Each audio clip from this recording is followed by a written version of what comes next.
അപ്പൊ സംഭവം നടന്ന പ്രദേശത്തെ ആളല്ല കൂടെ വന്ന ആള് അല്ല. ഒരു നാള് തൃപ്പൂണിത്ത് അങ്ങനെ ഐഡന്റിറ്റി അയാൾ വെളിപ്പെടുത്തി. ഇതുവരെ മാനേജ്മെന്റും രക്ഷിതാക്കളും ഒന്നിച്ചു വന്നിട്ടില്ല. മാനേജ്മെന്റിന്റെ ആഗ്രഹം ഒരു രാഷ്ട്രീയക്കാരും ഇടനിലക്കാരായിട്ട് വേണ്ട എന്നാണ്.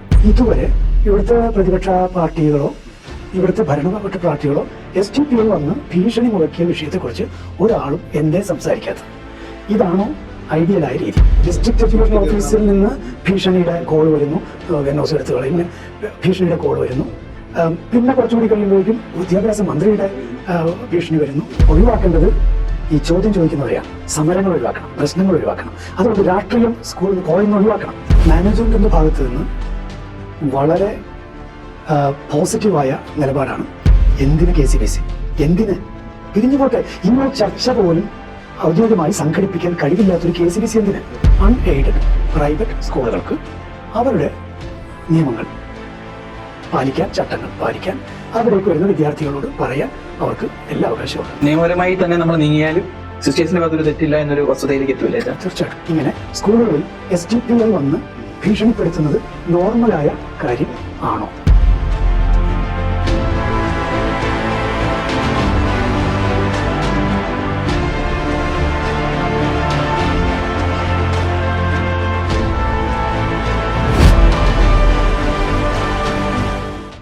എല്ലാവർക്കും ചാറ്റ് വിത്ത് അലോഷി എന്ന പ്രോഗ്രാമിലേക്ക് ഹാർദവമായി സ്വാഗതം. ഇന്ന് നമ്മോടൊപ്പമായിരിക്കുന്നത് വഖഫ് ബോർഡ് എന്ന നിയമ ഭേദഗതിക്കെതിരെ അക്ഷീണം പോരാടിയ വ്യക്തിയാണ് ഫാദർ ജോഷി മയ്യാറ്റിലച്ചൻ. അച്ഛാ നമസ്കാരം. അച്ഛാ, കഴിഞ്ഞ ദിവസം സെൻറ് റീത്ത സ്കൂളിൽ വെച്ച് ഹിജാബ് എന്ന വിഷയത്തെപ്പറ്റി ഒരു സംഭവം ഉണ്ടായി. അപ്പോൾ അത് പുറത്തു വന്നത് മാധ്യമങ്ങളിലൂടെയാണ്. പക്ഷേ അതിൽ എത്രത്തോളം സത്യമുണ്ടെന്ന് ഞങ്ങൾക്കറിയില്ല. അച്ഛൻ്റെ അഭിപ്രായത്തിൽ അവിടെ എന്താണ് നടന്നതെന്ന് അച്ഛനൊന്ന് പറയാൻ പറ്റുമോ? Palluruthy saint Rita's school Augustinian sisters നടത്തുന്നതാണ്. കഴിഞ്ഞ 30 വർഷമായിട്ട് ആ സ്കൂൾ നടക്കുന്നുണ്ട്. ഏതാണ്ട് 400ഓളം കുട്ടികൾ അവിടെ പഠിക്കുന്നുണ്ട്. അതിൽ ആൺകുട്ടികളുണ്ട്, പെൺകുട്ടികളുണ്ട്. അതിൽ 52ഓളം പെൺകുട്ടികൾ, മുസ്ലിം പെൺകുട്ടികൾ അവിടെ പഠിക്കുന്നുണ്ട്. ഇതിൽ ഈ 51 പേരും ഇതുവരെ ഒക്കെ ആയിരുന്നു. 52ാമത്തെ ആൾ ഈ കഴിഞ്ഞ ജൂൺ മാസത്തിലാണ് വന്നു ചേർന്നത്. അപ്പോൾ ഇവിടുത്തെ നിയമവും യൂണിഫോമും എല്ലാം മാതാപിതാക്കളെ ബോധ്യപ്പെടുത്തിയിട്ടുണ്ട്. ഈ കുട്ടി എത്രാം ക്ലാസ്സിലാണ് പഠിക്കുന്നത്? 8ാം ക്ലാസ്സിൽ. മറ്റു സ്കൂളിൽ നിന്ന് വന്ന് ചേരുകയാണോ? ആ കുട്ടി 3ാമത്തെ സ്കൂളാണ് മാറി വരുന്നത്. അപ്പോൾ 8ാം ക്ലാസ്സിൽ ചേരുന്നു. അപ്പോൾ ഈ കുട്ടിയുടെ പ്രത്യേകത പഠനത്തിൽ പിന്നാക്കമാണ്. അപ്പോൾ ഇവർ വളരെ നല്ല മനസ്സോടുകൂടി ഇങ്ങനെയുള്ള കുട്ടികളെയാണ് ഞങ്ങൾ സ്വീകരിക്കാൻ ഇഷ്ടമുള്ളത്. കാരണം ഞങ്ങൾ കെയർ കൊടുത്ത് കുട്ടിയെ നല്ല രീതിയിൽ എത്തിക്കാൻ ഞങ്ങൾക്കൊരു താല്പര്യമുണ്ട്. അതാണ് പോളിസി. അപ്പോൾ ആ രീതിയിലാണ് കുട്ടി വന്നത്. അപ്പോൾ ഇതുവരെ 4 മാസമായിട്ട് കുട്ടി എല്ലാവരും പോലെ തന്നെ, അതായത് കൃത്യം എഴുതിയിട്ടുണ്ട്. ഇവരുടെ ഈ സ്കൂൾ ഡയറിയിലൊക്കെ എഴുതി വെച്ചിട്ടുണ്ട്. മുടി, പെൺകുട്ടികൾ മുടി 2ആയിട്ട് പിന്നി ഇട്ട് വരണം. ഇതൊക്കെ ഉണ്ട്. ക്ലാരിറ്റിയോടുകൂടിയാണ് എല്ലാം ചെയ്യുന്നത് അല്ലേ? ഒരു ക്ലാരിറ്റി കുറവില്ല, കൃത്യം ക്ലാരിറ്റിയോടെ കുട്ടി അങ്ങനെ വന്നിരുന്നു. പക്ഷേ ഈ ഒക്ടോബർ 7ാം തീയതി കുട്ടി തട്ടമിട്ട് വന്നു. അപ്പോൾ അന്ന് ഇതായിരുന്നു, ആർട്സ് ഡേ ആയിരുന്നു അന്ന്. പക്ഷേ ഈ പ്രിൻസിപ്പളും അധ്യാപകരും കുട്ടിയോട് സംസാരിച്ചു. അത് പറഞ്ഞു, എന്നോട് വീട്ടുകാരെങ്ങനെയാണ് പറഞ്ഞിരിക്കുന്നത്. അപ്പോൾ വീട്ടുകാരെ വിളിച്ചു. വീട്ടുകാർ അന്ന് വരാൻ പറ്റില്ലെന്ന് തോന്നുന്നു. അങ്ങനെ എന്തൊക്കെയാണ് വിളിച്ചു വരുത്താൻ വേണ്ടി ശ്രമിച്ചില്ലേ? ശ്രമിച്ചു അന്ന്. അതെ, 7ാം തീയതി കുട്ടിയെ. പക്ഷേ ഈ ആർട്സ് ആയതുകൊണ്ട് ഇവർ വലിയ വിഷയമാക്കിയില്ല. കാരണം ക്ലാസ് റൂമല്ലല്ലോ എന്നുള്ള രീതിയിൽ. ആർട്സ് ഡേ എന്ന് പറയുമ്പോൾ ഒരു റിലാക്സ്ഡ് ആയിട്ടുള്ള ദിവസമാണല്ലോ. അപ്പോൾ 8ാം തീയതി ഇതുപോലെ വന്നു. അപ്പോൾ പാരൻസിനെ വിളിച്ചു. വിളിച്ചപ്പോൾ സമയം വേണമെന്ന് എന്തൊക്കെ സംസാരിച്ച് അങ്ങനെ പോയി എന്നാണ് ഞാൻ കേൾക്കുന്നത്. 10ാം തീയതിയും ഇതുപോലെ വന്നു. 10ാം തീയതി വന്നപ്പോൾ പ്രിൻസിപ്പാൾ പറഞ്ഞു, ഇത് പറ്റില്ല, ഒരു കാര്യം ചെയ്യും, കുട്ടി അടുത്ത മുറിയിൽ, ക്ലാസ് മുറിയിലേക്ക് കയറേണ്ട, അടുത്ത മുറിയിലിരിക്കുക. ഒരു അധ്യാപികയും കൂടെ ഇരുത്തി. സേഫ്റ്റി അതെല്ലാം വളരെ ബുദ്ധിപൂർവ്വമാണ് ചെയ്തത്. ഇരുത്തി വീട്ടുകാരെ വിളിച്ചു. ഞാനൊരു ചോദ്യം ചോദിച്ചോട്ടെ, ഇപ്പം അധ്യാപകരെ നമ്മൾ ക്ലാസ്സിൽ കൂടെ ഇരുത്തി, അപ്പോഴേക്ക് അതിൽ എത്രത്തോളം ശരിയുണ്ടെന്ന് നമുക്ക് എങ്ങനെ മറ്റുള്ളവരെ കാണിക്കാൻ പറ്റും? അവിടെ ആ ക്ലാസ് റൂമിൽ CCTV ഫുട്ടേജ് ഒക്കെ ഉണ്ടായിരുന്നു. തീർച്ചയായിട്ടും അവിടെ സംവിധാനങ്ങളുണ്ടാകും. അന്ന് ഈ കുട്ടിയെ അവിടെ മാറ്റിയിരുത്തിയിരുന്നു. അപ്പോഴും ഈ പിതാവിനെ വിളിച്ചപ്പോൾ പിതാവ് പുറത്ത് നിൽക്കുകയായിരുന്നു തോന്നുന്നു. വളരെ പെട്ടെന്ന് തന്നെ അകത്തേക്ക് വന്നു. വേറൊരാളുണ്ടായിരുന്നു. അപ്പോൾ ഇവർ വളരെ റേസ് ചെയ്തൊക്കെ സംസാരിക്കാൻ തുടങ്ങി. അപ്പോൾ ചോദിച്ചു, ഈ കൂടെയുള്ള ആളാരാന്ന് ചോദിച്ചപ്പോഴാണ് പറയുന്നത് അയാളുടെ ഐഡൻറ്റിറ്റി, അയാൾ SDPIയുടെ തൃപ്പൂണിത്തുറയിലെ വൈസ് പ്രസിഡന്റോ വൈസ് ചെയർമാനോ. അപ്പോൾ സംഭവം നടന്ന പ്രദേശത്തെ ആളല്ല കൂടെ വന്ന ആള് അല്ല, ഇവിടെ വന്ന ആള് തൃപ്പൂണിത്തുറ. അങ്ങനെ ഐഡന്റിറ്റി അയാൾ വെളിപ്പെടുത്തി. അപ്പോൾ ആ സമയത്ത് ഓൾറെഡി PTA പ്രസിഡന്റും കൂട്ടരും ഒക്കെ അവിടെ വന്നിരുന്നു.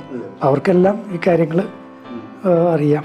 അപ്പം ഈ 3 ദിവസമല്ല സംഭവം. അപ്പോൾ ഇത്തരം സന്ദർഭങ്ങൾ ആ സ്കൂളിൻ്റെ അന്തരീക്ഷം കുറച്ചും കൂടെ ഒരു ദേഷ്യത്തിലേക്ക് പോകുന്ന രീതിയിലേക്ക് വന്നായിരുന്നു. അങ്ങനെ ഉണ്ടായെന്ന് മാത്രമല്ല, ഇവരുടെ വാദങ്ങൾ ഇങ്ങനെ തർക്കങ്ങൾ നടക്കുമ്പോൾ പുറത്തു നിന്ന് 6-7 പേര് ഭയങ്കരമായിട്ട് അകത്തേക്ക് ബഹളം വെച്ച് ഭീകരാന്തരീക്ഷം സൃഷ്ടിച്ചുകൊണ്ട് വന്നു. അതെല്ലാം SDPI ആളുകൾ തന്നെയാണെന്നാണ് അവിടെ പറയുന്നത്. അതിനിടയ്ക്ക് പോലീസിനെ വിളിക്കേണ്ടി വന്നു. മാനേജ്മെൻറ്റ് പോലീസിനെ വിളിച്ചു, പോലീസ് വന്നു. പിന്നെ ബാക്കിയുള്ള കാര്യങ്ങളൊക്കെ പോലീസ് വീഡിയോ എടുത്തിട്ടുണ്ടെന്നാണ് ഞാൻ കേട്ടിട്ടുള്ളത്. ഇതൊക്കെയാണ് അവിടെ ഈ നടന്ന വിഷയം. അപ്പോൾ ശരിക്കും പറഞ്ഞു കഴിഞ്ഞാൽ അവിടെ ഒരു ബലപ്രയോഗത്തിലൂടെ ഒരു കെയോസ് സൃഷ്ടിക്കാൻ പേടിപ്പെടുത്തുക, സിസ്റ്റേഴ്സിനെ ഭീഷണിപ്പെടുത്തി അവരുടെ നിയമം, യൂണിഫോം നിയമത്തിൽ മാറ്റം വരുത്തിക്കുക, നിർബന്ധമായിട്ട് മാറ്റം വരുത്തിക്കുക അതിനുവേണ്ടി. പക്ഷെ 4 മാസത്തൊക്കെ ഒരു പ്രശ്നമില്ലാത്ത ഒരാൾ അപ്പം അതിൻ്റെ അടുത്തൊരു സംഘടിതമായി ഒരു പ്ലാനിട്ട് ഏതോ, അതും ഈ പറഞ്ഞ കൂട്ടരും തൃപ്പൂണിത്തുറ ഇവിടെ SDPI അറിയാമല്ലോ, SDPI ആരാണെന്ന് നമുക്കറിയാം. അപ്പോൾ വളരെ ഭീകരം, പേടി ഉണ്ടാക്കുന്ന പരിപാടിയുടെ പേരാണ് ഭീകരം. തീർച്ചയായും. സാമുദായികത ഒന്നാണ്, വർഗീയവാദം വേറൊന്നാണ്, ഭീകരവാദം മറ്റൊന്നാണ്. അർത്ഥം വ്യത്യാസങ്ങളുണ്ട്. ഇത് ഭീകരവാദികളാണ് വന്നത്. അച്ഛൻ്റെ അഭിപ്രായത്തിൽ അതൊരു പ്ലാനിങ് ചെയ്തുകൊണ്ടുള്ള ഒരു ട്രാപ്പായിരുന്നല്ലേ? തീർച്ചയായിട്ടും. പക്ഷേ ഈ മാനേജ്മെന്റ് ഭാഗത്ത് നിന്ന് ഈ കുട്ടിക്ക് ഒരു അവഹേളനയോ അതുപോലെ തന്നെ വ്യക്തിഹത്യ ചെയ്യുന്നതായിട്ടുള്ള ഒരു പ്രവർത്തനമോ ഉണ്ടായിട്ടുണ്ടോ? അപ്പോൾ അതിനോട് അച്ഛൻ എന്താണ് പറയാനുള്ളത്? ഞാൻ മനസ്സിലാക്കിയെടുത്തോളം വളരെ വിവേകപൂർവ്വവും വളരെ കൃത്യതയോടെയും വളരെ നിയമപരമായിട്ടുമാണ് മാനേജ്മെന്റ് ഇക്കാര്യത്തിൽ ഇടപെട്ടു. അതോ ബൈലോയും കാര്യങ്ങളൊക്കെ അനുസരിച്ച് തന്നെയല്ലേ ഇടപെട്ടു. അവരുടെ സ്കൂൾ ഡയറിയിൽ ഇതൊക്കെ എഴുതി വെച്ചിട്ടുണ്ട്. പിന്നെ ഇവരോട് സംസാരിച്ചിട്ടുണ്ട്, മാതാപിതാക്കളോട് പറഞ്ഞിട്ടുണ്ട്. അല്ലാതെ കുട്ടിയെ സ്കൂളിന് പുറത്ത് നിർത്തി എന്നൊക്കെ പറയുന്നത് അത് പിന്നീട് ചില ഫോൾസ് റിപ്പോർട്ടിംഗ് ഒക്കെ ഇവിടെ നടന്നിട്ടുണ്ട്. അപ്പോൾ അതിൻ്റെ ഭാഗമായിട്ടാണ്, വളരെ നിയമപരമായിട്ടാണ്. എന്ന് മാത്രമല്ല പലതിൻ്റെയും അവർ സിസ്റ്റേഴ്സ് വളരെ വിവേകപൂർവ്വമാണ് ചെയ്തിരിക്കുന്നത്. പലതിൻ്റെയും ഫുട്ടേജും കാര്യങ്ങളൊക്കെ അവർക്കുണ്ട്. അത് ആരൊക്കെ അവിടെ വന്നു, എന്തൊക്കെ വന്നു, എല്ലാം അവിടെ. നിയമപരമായി തന്നെ നമ്മൾ നീങ്ങിയാലും സിസ്റ്റേഴ്സിന്റെ ഭാഗത്ത് ഒരു തെറ്റില്ല എന്നൊരു വസ്തുതയിലേക്ക് എത്തുമല്ലേ? ഒരു പ്രശ്നമില്ല. അതുപോലെ തന്നെ നമ്മുടെ സർക്കാരിന്റെ ഭാഗത്തു നിന്ന് ആദ്യം നമുക്ക് അനുകൂലമായിട്ടൊരു പ്രതികരണം വരുന്നു. പക്ഷെ കുറച്ച് കഴിഞ്ഞപ്പോഴേക്കും പ്രതികൂലമായിട്ട് ആ ഒരു സംഭവം നമ്മുടെ സർക്കാർ ഈ സിസ്റ്റേഴ്സിനെതിരായിട്ട്, മാനേജ്മെന്റിനെതിരായിട്ട് പറയുന്നതായിട്ട് കാണപ്പെടുന്നുണ്ട്. അപ്പം അതിനെപ്പറ്റി അച്ഛൻ എന്താണ് പറയാനുള്ളത്? അതായത് ഈ സംഭവം മുഴുവൻ നോക്കിയാലും മാനേജ്മെന്റിന്റെ ഭാഗത്ത് നിന്ന് വളരെ പോസിറ്റീവായ നിലപാടാണ്. ഈ മുഴുവൻ ഇഷ്യൂ എടുത്ത് നോക്കിയാലും അവരൊറ്റ കാര്യമേ ചെയ്യാൻ ആഗ്രഹിക്കുന്നുള്ളൂ.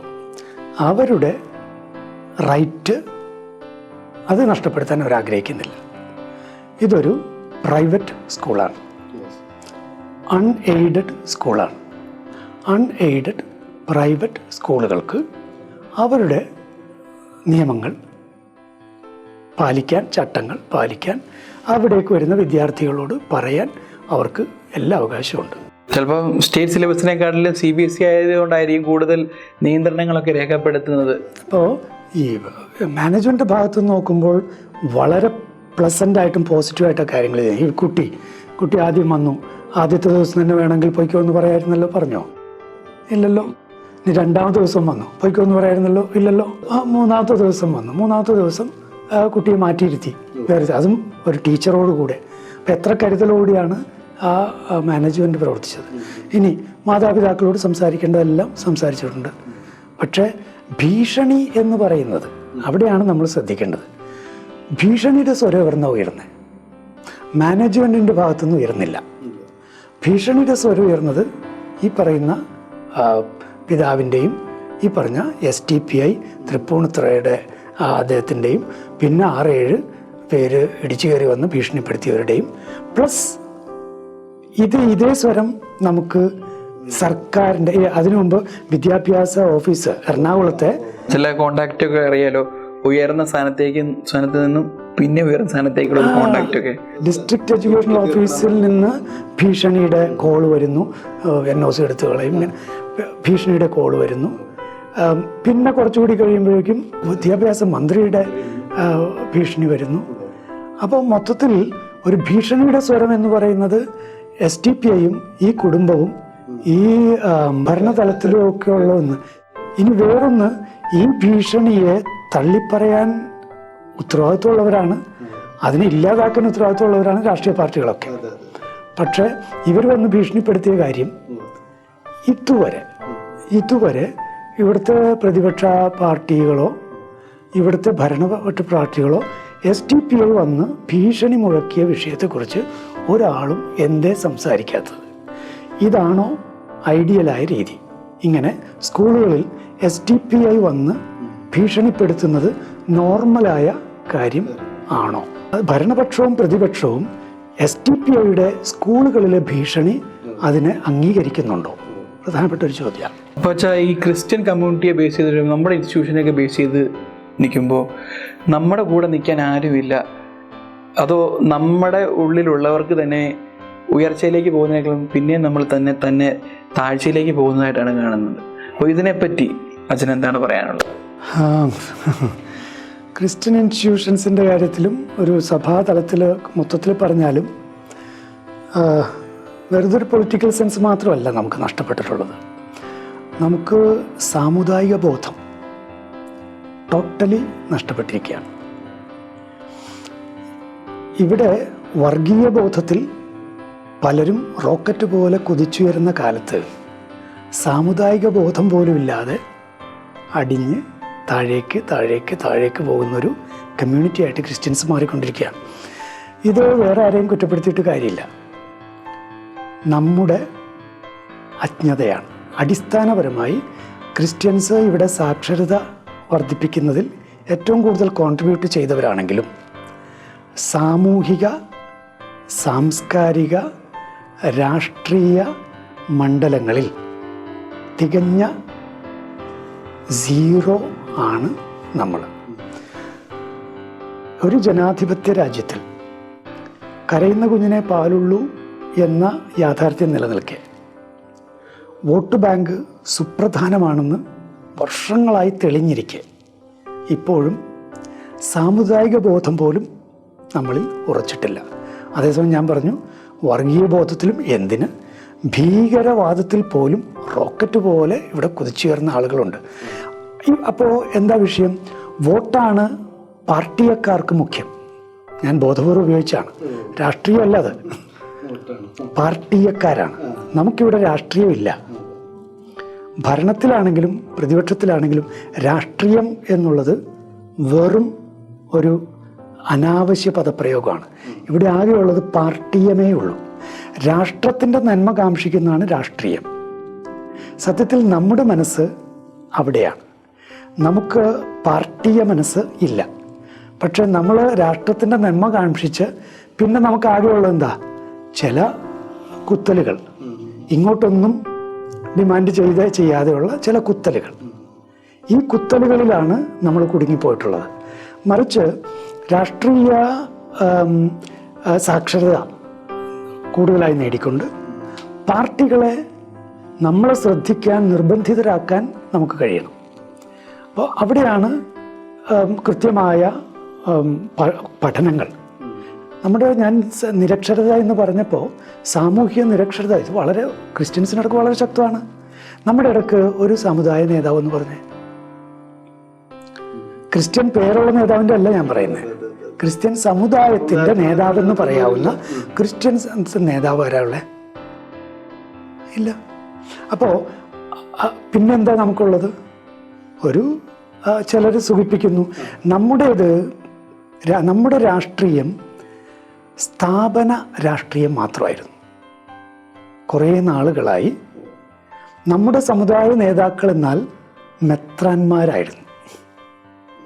മെത്രാന്മാരോ അച്ഛന്മാരോ സമുദായ നേതാക്കളാണെന്ന് ധരിച്ചു വശായതാണ് നമ്മുടെ ഇന്നത്തെ ഈ അവസ്ഥയ്ക്ക് കാരണം.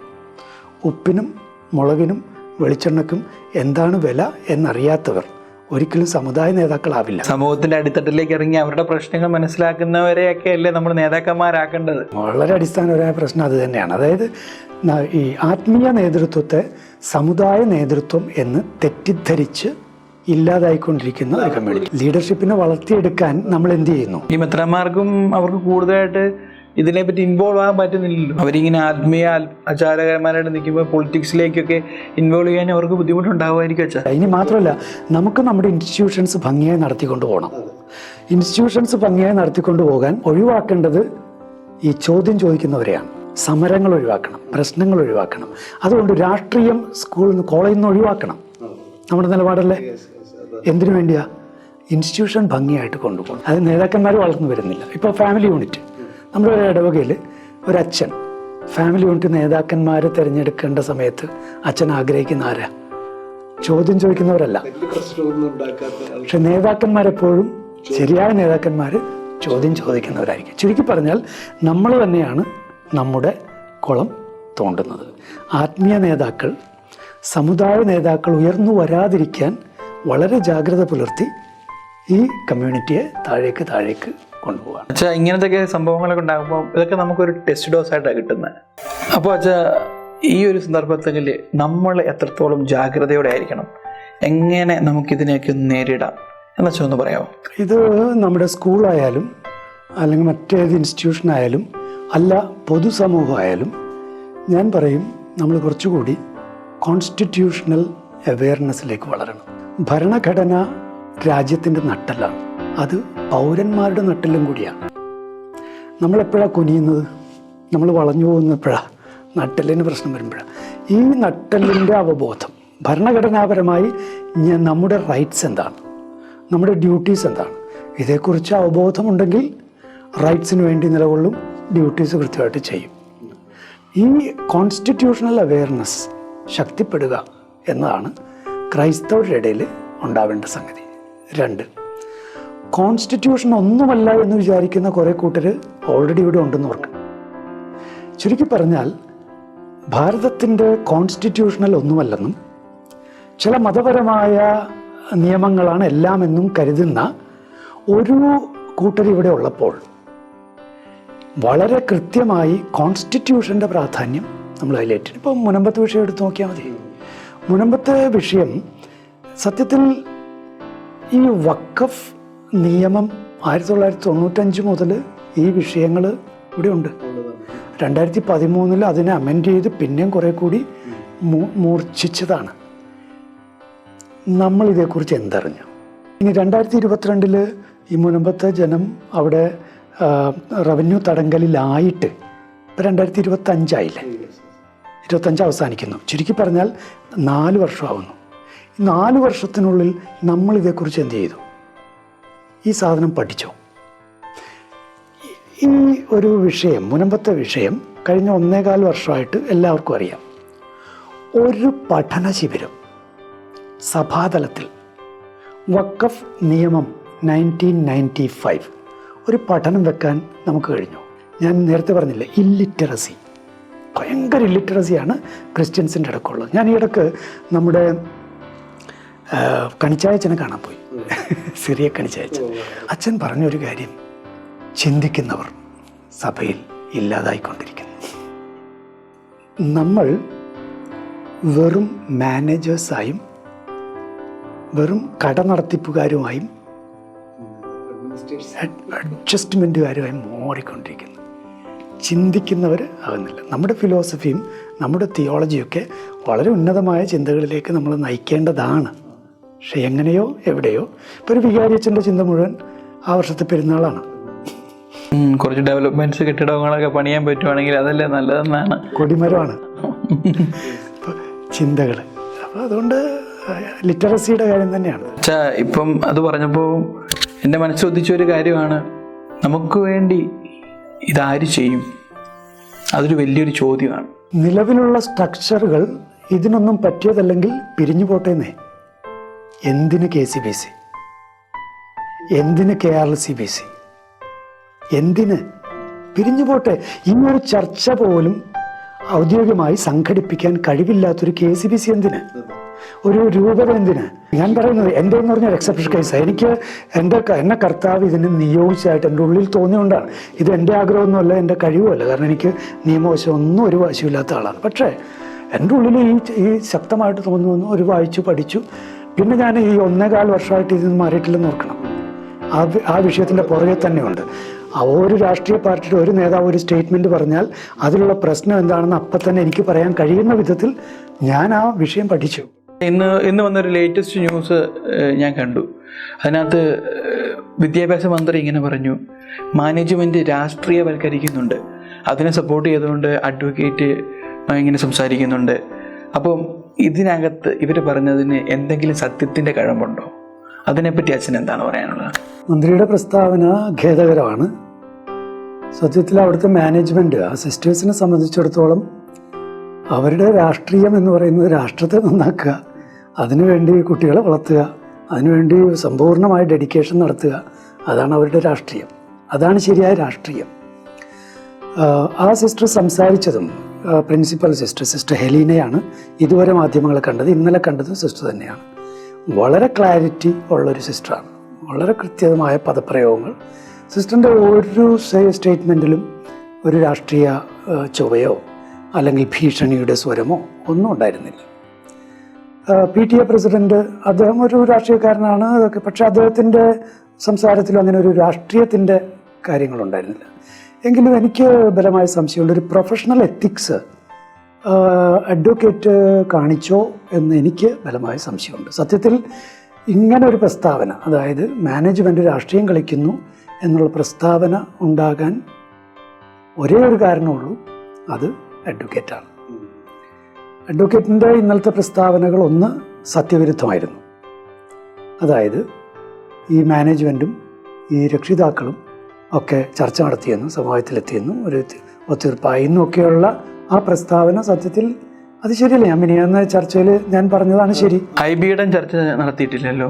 അദ്ദേഹം വന്നു എന്നുള്ളത് ശരിയാണ്. പക്ഷെ അദ്ദേഹം വന്നപ്പോൾ മാനേജ്മെന്റ് എന്ന് പറയുന്നത് മാനേജരും പ്രിൻസിപ്പളും അല്ലേ, ഈ രണ്ടുപേരും അവിടെ ഉണ്ടായിരുന്നില്ല. അതുകൊണ്ട് ചർച്ച നടത്തുക എന്നുള്ളത് അസാധ്യമായിരുന്നു.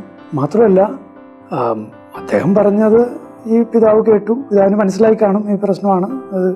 അപ്പോൾ അദ്ദേഹം പറഞ്ഞു, ഞാൻ എൻ്റെ മകളെ ഇവിടുത്തെ നിയമങ്ങളനുസരിച്ച് പഠിപ്പിക്കാനായിട്ട് ഞാൻ ഓക്കെയാണ് എന്ന് അദ്ദേഹം പറഞ്ഞത് നമ്മളെല്ലാവരും കണ്ടു.